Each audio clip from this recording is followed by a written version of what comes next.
August 9th, 1945. It is midnight. Along more than 5,000 kilometers of border between Japanese-occupied Manchuria and Soviet territory, the silence of the summer night is shattered by the simultaneous roar of 10,000 cannons. The largest artillery bombardment Asia has ever witnessed turns darkness into artificial daylight. Soviet shells fall like deadly rain upon Japanese positions that had remained untouched through years of war in the Pacific. Private Takeshi Yamamoto of the Kwantung Army is in a trench near the border when it begins. I thought the world was ended. The sound was so loud I couldn't hear my own screaming. The earth trembled like an earthquake. I saw the bunker 20 meters from me disappear in a ball of fire. And then, through the dust and smoke, I saw something that froze my blood. Thousands of Soviet tanks advancing toward us like a wave of steel. It has been exactly 3 months since Germany surrendered. The war in Europe is over, but Stalin has not forgotten. Detail 1904. The Russian Empire was humiliated by Japan in a war that ended with the destruction of the Russian Pacific Fleet at Tsushima. In 1939, the Japanese army tested Soviet defenses at Khalkhin Gol and was crushed, but the humiliation of 1904 was never completely avenged. And now, with Germany destroyed and 1.5 million Soviet soldiers, veterans of 4 years of the most brutal war in history, available for redeployment, the moment of reckoning has arrived. Japan, bleeding from 3 years of war against the United States, its cities reduced to ashes by incendiary bombing, its fleets destroyed, still maintains 1 million soldiers in Manchuria. The Kwantung Army, which was once the crown jewel of the Imperial Japanese Army, is now a shadow of its former self. Its best divisions were transferred to the Pacific. Its equipment is obsolete. Many of its soldiers are poorly trained recruits or elderly reservists. But the Japanese do not know this. They believe they can resist. They believe their fortifications will protect them. They are terribly, fatally wrong. In 11 days, 1.5 million Soviet soldiers equipped with 5,000 tanks and 5,000 aircraft will tear through Manchuria like a hurricane of steel. They will completely destroy the Kwantung Army, liberate territories the size of Western Europe, and inflict upon Japan a defeat so complete, so swift, so devastating, that some historians will argue it was this Soviet invasion, not the atomic bombs, that finally convinced Emperor Hirohito to surrender. This is the story of the Soviet Blitzkrieg, 11 days that changed Asia forever, 11 days of total destruction. The Soviet hammer, the operation had been planned with a precision that would have made proud the German generals who invented the Blitzkrieg. Marshal Alexander Vasilevsky, supreme commander of Soviet forces in the Far East, had spent months meticulously preparing every detail. 3 Soviet fronts would attack simultaneously. The Trans-Baikal Front from the west, cutting through the Gobi Desert and the Greater Khingan Mountains. The first Far Eastern Front from the east, and the second Far Eastern Front from the north. It was a triple pincer designed to encircle and annihilate the Kwantung Army before it could react. The forces involved were overwhelming, 1,545,000 Soviet soldiers against approximately 1 million Japanese. But the numbers did not tell the whole story. The Soviets had 5,519 tanks and self-propelled guns against only 1,155 Japanese tanks, many of them obsolete designs from the 1930s. They had thousands of aircraft against fewer than 2,000 Japanese planes, most lacking adequate fuel to fly. And crucially, they had veterans hardened by 4 years of the most brutal war in history against the German Wehrmacht, facing an army that had seen little real fighting since 1939. Marshal Rodion Malinowski, commanding the Transbaikal Front, observed his forces deploy with professional satisfaction. We had fought from Stalingrad to Berlin. We had destroyed the best army the world had ever seen. The Japanese would have no chance against us. We would teach them what the Soviet Union does to those who defy it. When the artillery ceased, at 10 minutes past midnight on August 9th, Soviet tanks began to advance, not in the ordered formations of the early days of Operation Barbarossa, but in the attack formations proven and refined through years of war. Tank groups supported by motorized infantry, moving fast, striking hard, exploiting every gap. It was Soviet deep operations doctrine in its most developed form. Lieutenant Grigory Chukov, a tank commander in the 6th Guards Tank Army, described the initial advance. We crossed the border like a tsunami of steel. Our T-34/85s were superior to anything the Japanese had. Their tanks looked like toys compared to ours. We destroyed defensive positions without even slowing down. In the first 6 hours, we had advanced 40 kilometers. It was like the old days of 1944 when we were chasing the Germans across Ukraine. The Japanese frontier defenses, many of them built years earlier and never updated, were simply overwhelmed. Concrete bunkers that might have withstood light artillery were pulverized by heavy 152 millimeter and 203 millimeter guns. Minefields were crossed by tanks equipped with anti-mine rollers. And where there was organized resistance, it was flanked and encircled before it could cause significant damage. But not everything was easy. In some sectors, Japanese troops fought with the fanatical tenacity for which they were known. Major Shiro Takahashi, commanding a battalion near Mutanchiang, organized a desperate defense. We knew we couldn't stop them, but we were samurai. We would die before we surrendered. My men dug positions in the ruins of the town. We had 3 obsolete anti-tank guns, some machine guns and rifles. When the Soviet tanks came, we opened fire. The result was predictable. Japanese 37 millimeter anti-tank guns bounced harmlessly off the frontal armor of the T-34s.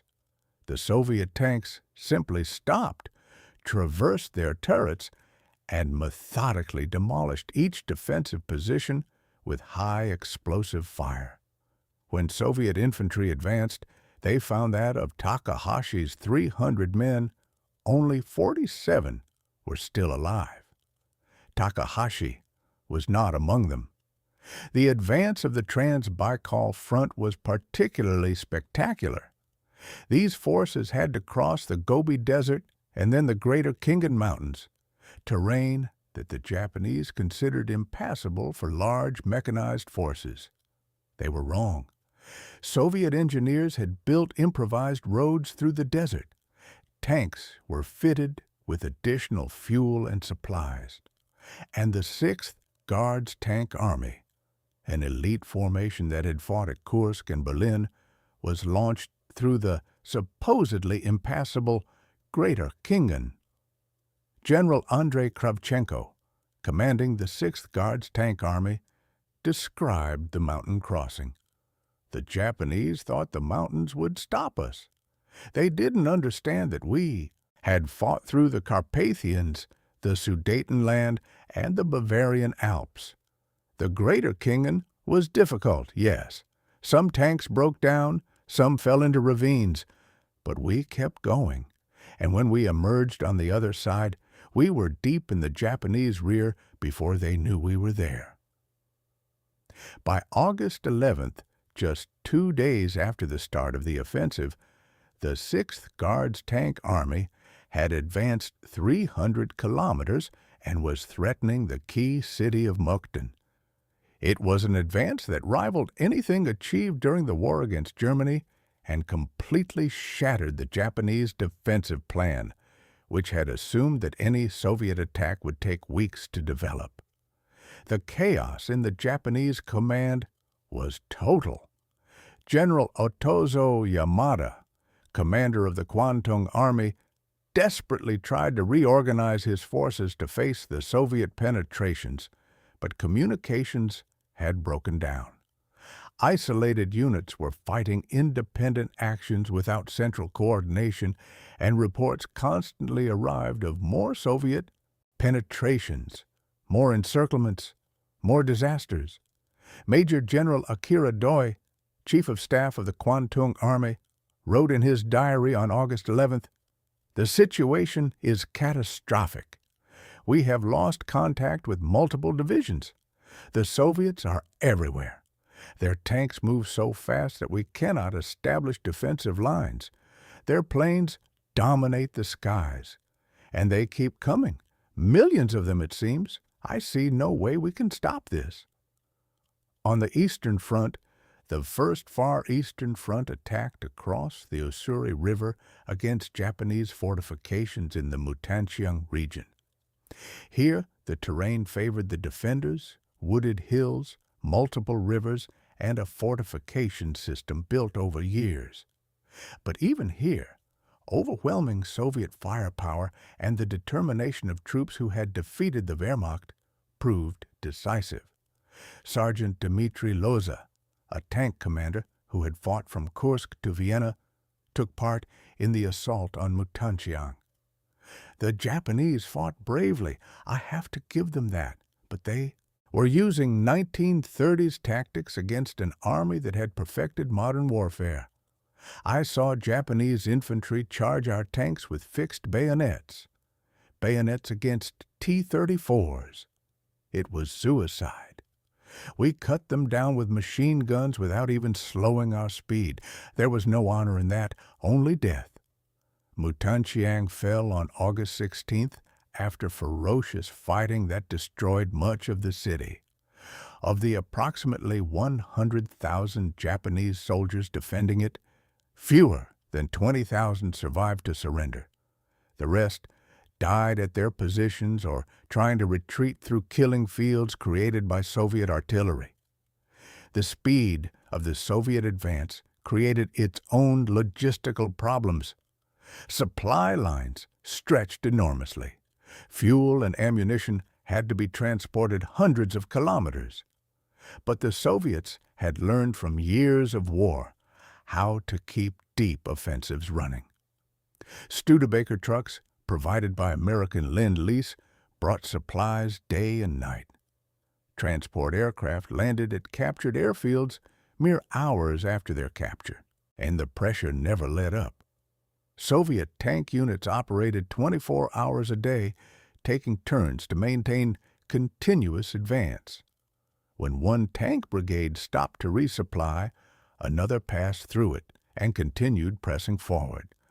The Japanese never had time to establish new defensive lines, because before they could dig in, Soviet tanks were already there. Japanese Captain Hiroshi Onoda, attempting to organize a defense near Harbin, described the impossibility of the task. We received orders to defend a position. Before we could get there, it was already in Soviet hands. Then we received new orders to defend another position. Same thing. It was like trying to stop a flood with bare hands. No matter what we did, the Soviets just kept coming, always more of them. By August 14th, just 5 days after the start of the offensive, the Japanese situation was desperate. Key cities like Mukden and Changchun were under siege. Hundreds of thousands of Japanese troops were encircled in multiple pockets.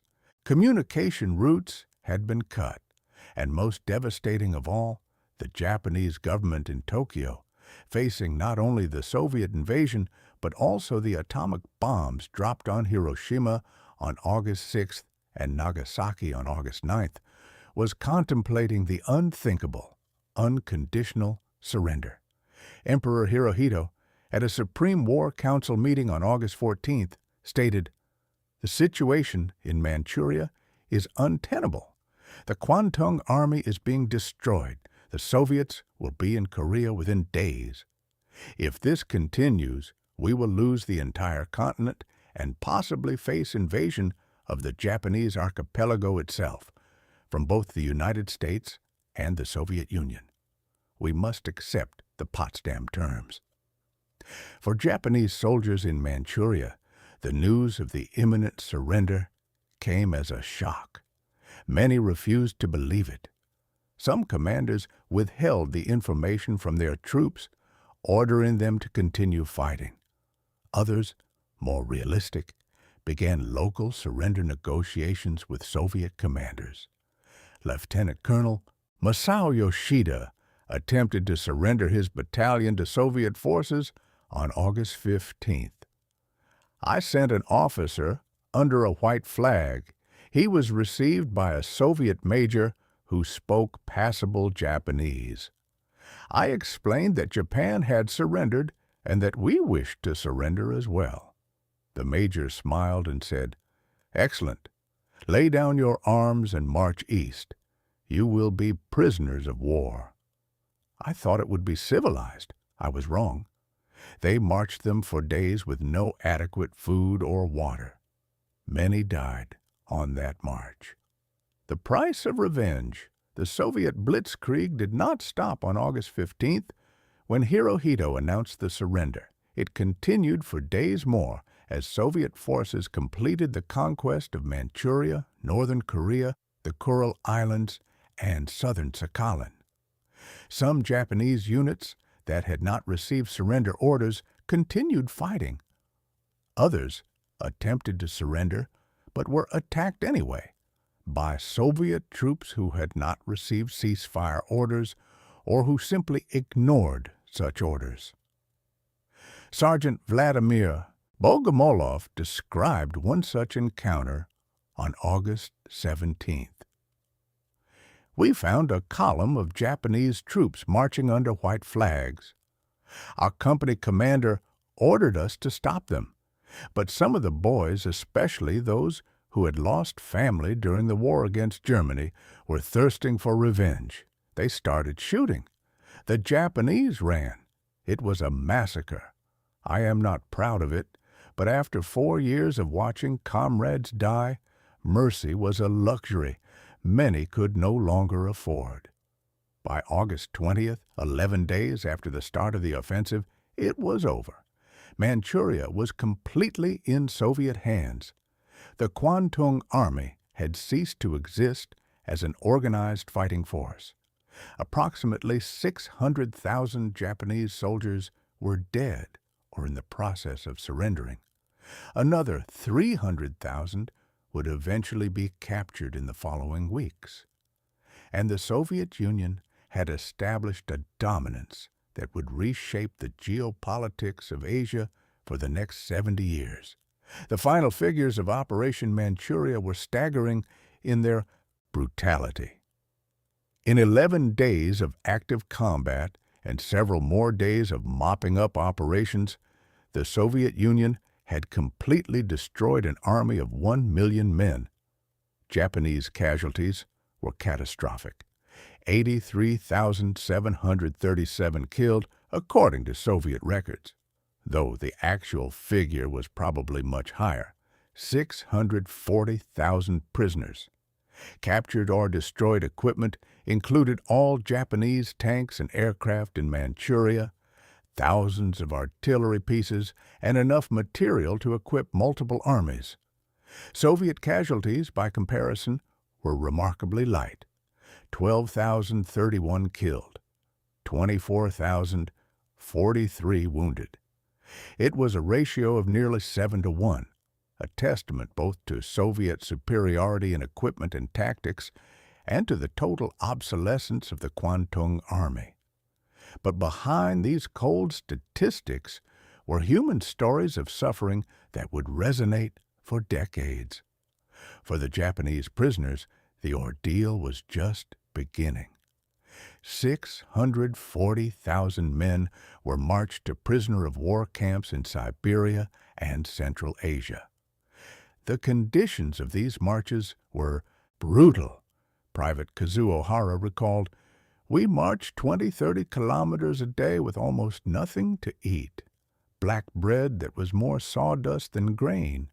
Watery soup once a day. The week began to fall on the second day. The Soviet guards ordered us to leave the bodies by the roadside. I saw men who had been my comrades for years simply collapse and die of exhaustion. And we had to leave them there without burial, without ceremony, like animals." Of the 640,000 captured, approximately 60,000 would die in captivity over the following years. Disease, malnutrition, exposure to the Siberian cold, and forced labor in mines and construction projects took a terrible toll.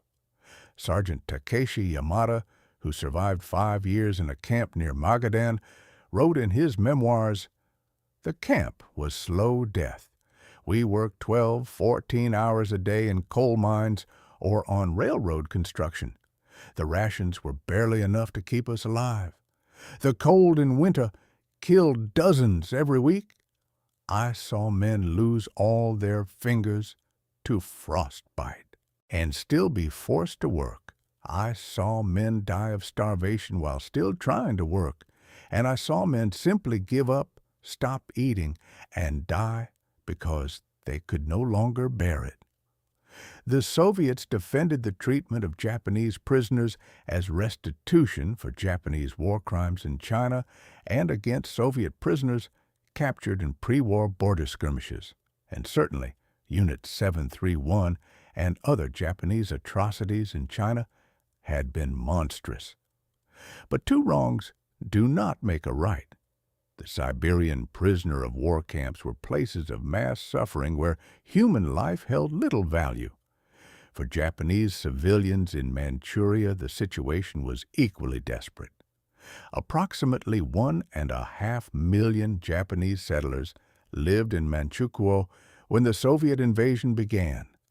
Many had been there for decades, building lives on the new Asian frontier that Japan had promised. Now they faced vengeance from both Soviets and local Chinese who had suffered under Japanese occupation. Yoshiko Kawashima, then a 12-year-old girl, recalled the evacuation of her village. "The adults told us we had to flee before the Soviets arrived. We left everything behind, our house, our possessions, everything. We walked for weeks trying to reach the coast where there were supposedly ships to Japan. I saw terrible things on that road.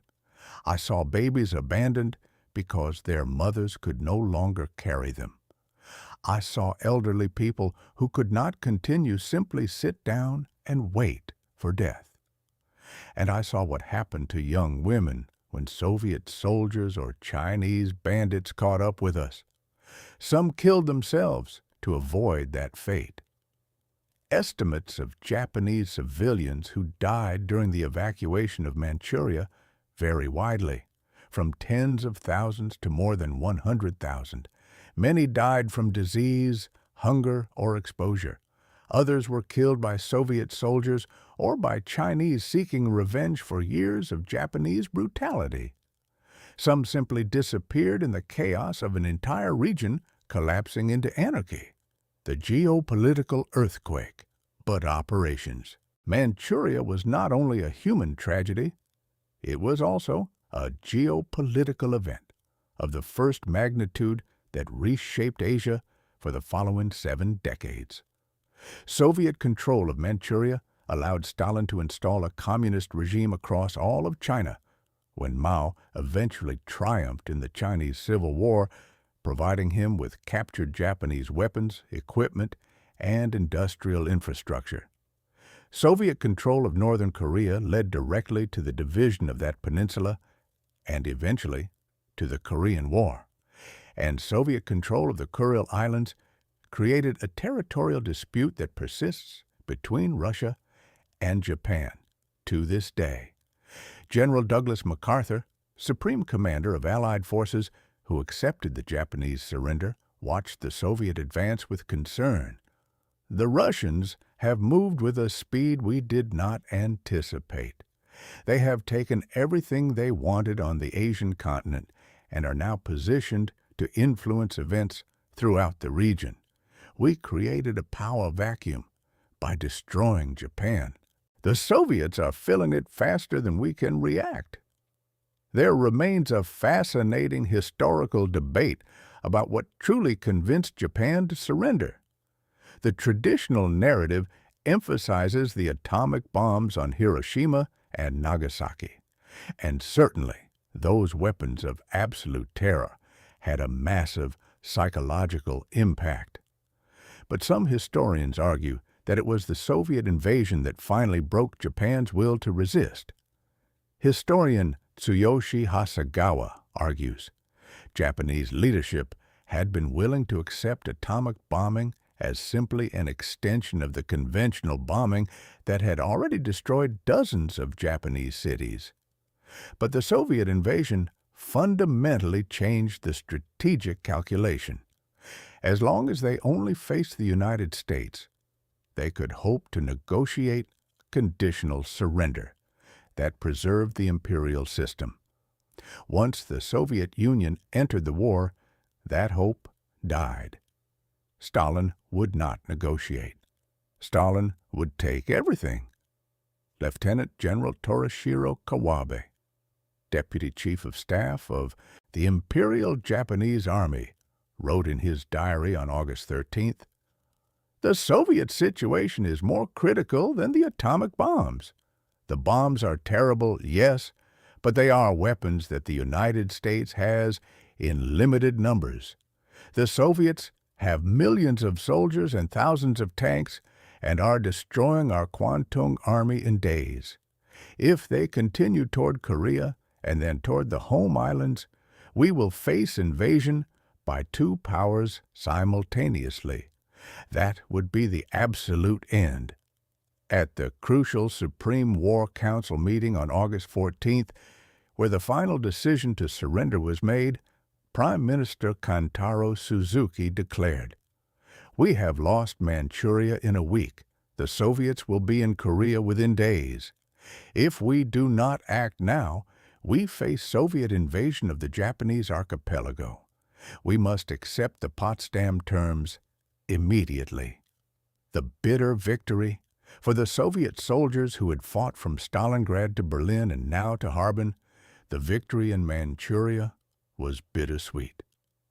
They had once again demonstrated that the Red Army was the most powerful land military force in the world.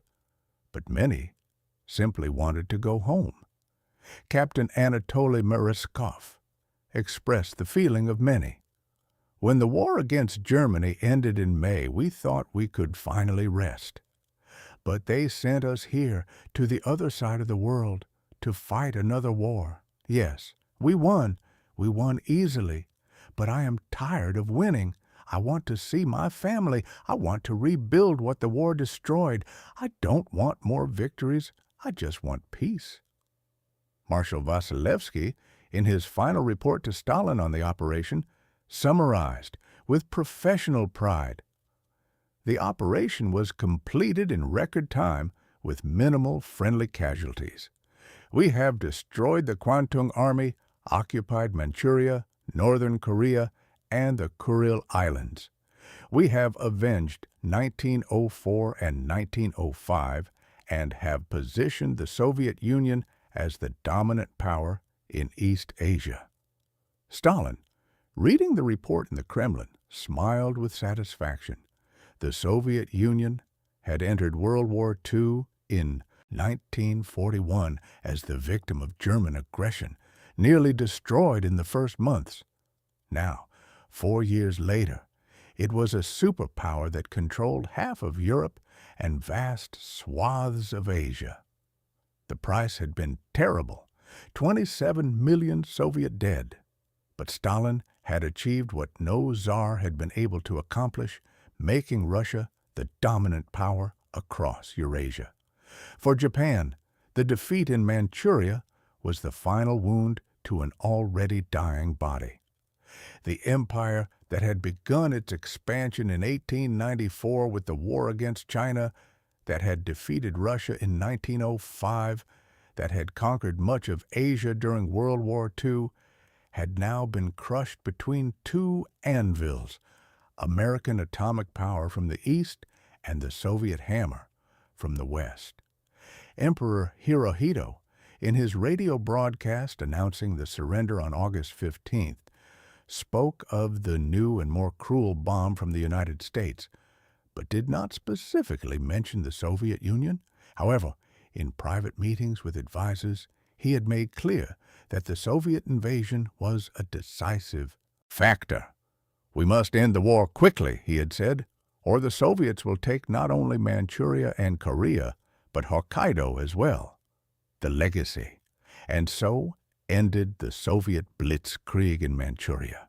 11 days that destroyed an army of 1 million men. 11 days that changed the balance of power in Asia. 11 days that demonstrated that the Red Army, tempered in the fire of 4 years of total war against the Wehrmacht, was a war machine without equal in destructive power and operational efficiency.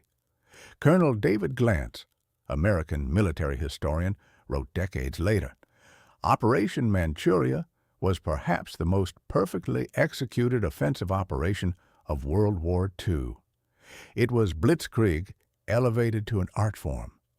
The Germans invented lightning war, but it was the Soviets who perfected it. In Manchuria, they demonstrated what years of brutal experience had taught them, that speed, mass, and coordination could destroy armies in a time frame that would have been unimaginable in earlier eras. In Manchuria today, in fields where Soviet tanks once roared and tens of thousands died, there is silence. Occasional monuments mark battles. Cemeteries shelter those whose bodies were recovered. But for most who died there, Japanese and Soviet alike, there are no markers, only earth that has covered their bones and a memory that fades with each passing year.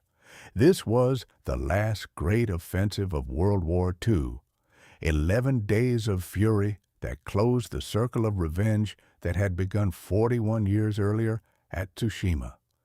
11 days that demonstrated that in modern warfare, speed, mass, and coordination can destroy armies in a time frame that would have been unimaginable in earlier eras. 11 days that the Japanese would never forget, and that the Soviets would remember with pride as the perfect culmination of years of bloody struggle. The war was over, but its consequences, the borders it drew, the enmities it created, and the wounds it inflicted would last for generations. Manchuria, 1945, was not only the end of World War II in Asia, it was the beginning of the Cold War that would divide the world for the following 45 years.